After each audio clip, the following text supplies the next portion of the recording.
तर मला ना अजूनपर्यंत भाकरी व्यवस्थित करायलाच येत नाही. 4 ते 5 भाकऱ्यांच्या पलीकडे मी अजून भाकरीच केलेली नाही.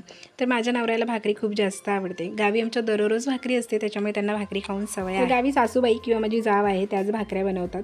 तर मी येथे काय केलं, एकदमच पीठ मळून घेते आणि जसं एक एक गोळा घेते तसं तो थोडा थोडा मळून घेते. तर मला काही हाताने भाकरी थापायला येत नाही, म्हणून मी लाटण्यानेच अशी लाटून घेते आणि त्यानंतर अशी तव्यावरती टाकते. आणि पाणी लावायलाही मी इथे ब्रशचा वापर करते. हाताने मला तेवढंच पाणी लावायला येत नाही.